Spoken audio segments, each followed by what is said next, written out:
जरा सोचिए, एक आदमी दुश्मन के इलाके में है, न उसके पास हथियार है, न पहचान और न ही खुद की सुरक्षा है। वो कभी रिक्शा खींचता है तो कभी मोची बनकर सड़क किनारे बैठा रहता है। लोग उसे मामूली इंसान समझते हैं, लेकिन उन्हें क्या पता कि वो आदमी दुश्मन की पूरी साजिश पड़ चुका है और उसी पल से उनकी हार शुरू हो चुकी है। दोस्तों, आज की कहानी ऐसे ही एक शख्स की है जिसे भारत का जेम्स बॉन्ड कहा जाता है। हम बात कर रहे हैं अजीत डोभाल की, भारत के मौजूदा नेशनल सिक्योरिटी एडवाइजर, देश के सबसे ताकतवर ब्यूरोक्रेट्स में से एक और 21वीं सदी का चाणक्य। जेम्स बॉन्ड की फिल्मों में जो थ्रिल दिखता है वो अजीत डोभाल ने अपनी असल जिंदगी में जिया है। पाकिस्तान आज भी उनके नाम से सिहर उठता है। कभी पहचान बदलकर दुश्मन के बीच रहना, कभी धर्म बदलकर दूसरे देश का नागरिक बन जाना, तो कभी दुश्मनों के साथ बैठकर उनसे ही उनकी सबसे खुफिया जानकारी उगलवा लेना। 30 साल की अंडरकवर जिंदगी में उन्होंने ऐसे कारनामे किए जो जासूसी की दुनिया में मिसाल बन गए। आज 77 साल की उम्र में भी जब वो टीवी या किसी इवेंट में दिखते हैं तो वही तेज नजर, वही कंट्रोल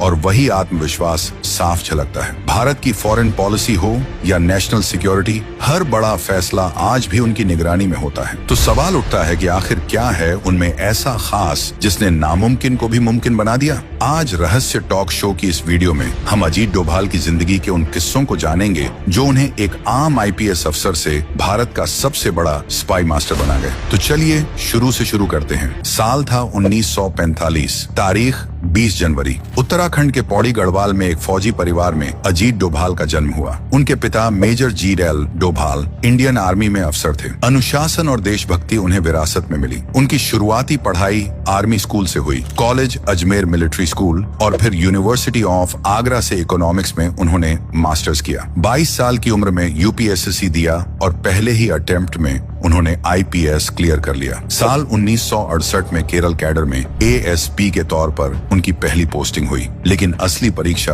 अभी बाकी थी। 1971 के आखिरी दिनों में केरल के थलासिरी इलाके में अफवाहों ने हिंदू मुस्लिम दंगों का रूप ले लिया। इलाका जल रहा था, लूट, हिंसा, डर, सब कुछ बेकाबू था। तत्कालीन गृह मंत्री के करुणाकरण को एक ऐसे अफसर की तलाश थी जो हालात संभाल सके, और उनकी नजर पड़ी एक युवा आईपीएस पर जिसका नाम था अजीत डोभाल। उन्हें सर्विस में आए सिर्फ 3 साल हुए थे, लेकिन उनके सीनियर्स जानते थे कि ये अफसर अलग है। डोभाल मैदान में उतरे, उन्होंने लाठी नहीं चलाई, गोली नहीं चली, बस उन्होंने बात की, सुना और समझाया, और कुछ ही दिनों में दंगे थम गए। इतना ही नहीं, लोग एक दूसरे का लूटा हुआ सामान खुद लौटाने लगे। जो काम पूरी स्टेट पुलिस नहीं कर पाई वो एक आदमी ने कर दिखाया, और यहीं से केरल से दिल्ली तक एक नाम गूंजने लगा, और वह नाम था अजीत डोभाल। यही वो मोड़ था जहां से एक आईपीएस अफसर भारत का स्पाई मास्टर बनने वाला था। केरल में दंगों को शांत करने के बाद एक बात साफ